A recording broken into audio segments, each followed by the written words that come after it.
Callon-Butler, and I'm a co-founder of Intimate.io, which is a cryptocurrency bringing safety and security to the adult industry. A lot of people are often surprised to find out that it was actually my background in the renewable energy industry that got me into blockchain. I worked in solar energy for 5 years, and it was, despite leaving that industry a really long time ago, about 2 years ago, one of my mentors introduced me to the Brooklyn microgrid, which is a consensus project in New York City.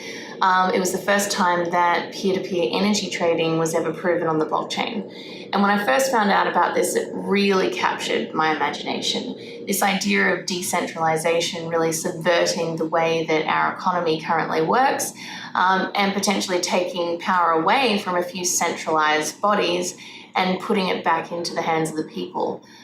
So after that, I kind of became a bit obsessed with this idea that blockchain was a technology crying out for a use case. And while I thought energy markets was a great one, I could see people applying decentralization to almost everything and anything. But being a pretty early stage tech, I thought we should really find those use cases that could really benefit right now. And that's how I ended up working in adult, because I saw that there were people within this industry that were unable to transact safely and securely. They weren't able to open a bank account. Mainstream payment processes like PayPal and Stripe wouldn't deal with them. And this is purely because of moral guidelines. So I saw an opportunity to really help some people and make a lasting impact in their life. And that's how I got into the adult industry and co-founding Intimate.io.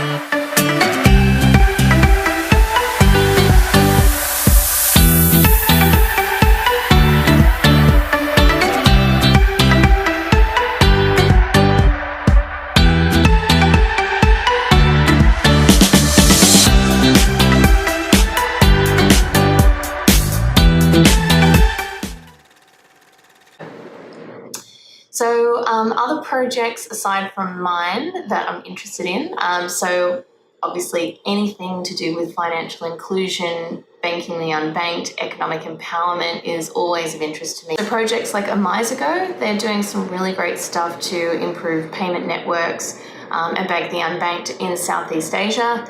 Also SpankChain, so things like 10x, they're a solution out of Singapore. They're actually going to set up a team here in the Philippines soon, which is pretty cool. They're looking at crypto card payment solutions, so you'd be able to pay in store. Coins PH is doing some really cool stuff around usability as well, like being able to load your Globe account with Bitcoin. I certainly do that. It makes my life a lot easier. And also Trust Wallet. I don't know if you've heard of them before, but they were recently acquired by Binance, and I really like their wallet. It's very, very simple to use. 2018 has been, without a doubt, the most incredible year of my entire life. It started out with me giving away everything I owned to go on the road with Intimate.io.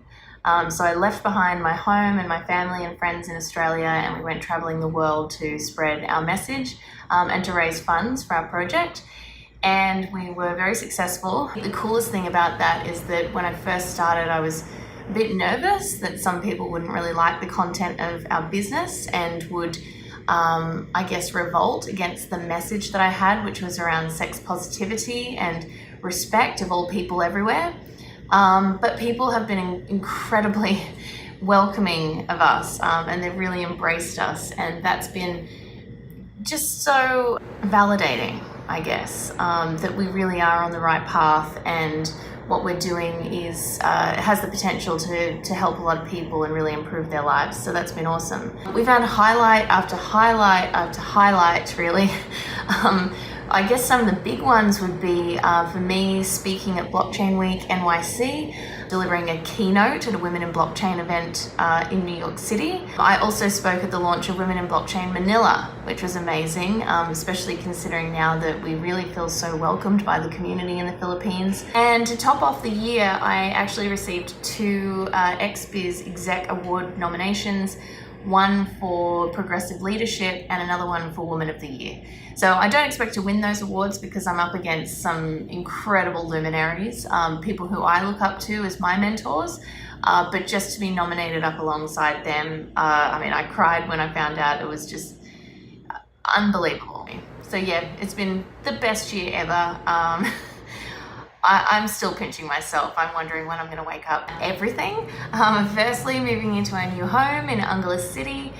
So excited to be calling the Philippines our home. I've been here since August, but we haven't had a place of our own. So that's going to be awesome. Just really looking forward to settling down and growing some roots here. Obviously looking forward to continuing to build our Philippines team. We've got 6 on the ground here already, but we're hoping to double that head count by March. But now it's really time to start rolling out that product, getting some wins on the board, proving the concept, and of course expanding our partner network. So it's going to be a really, really busy year, a lot of work ahead of us, but I think we've got the right people around us and the right foundations to get it done. So look out, here we come.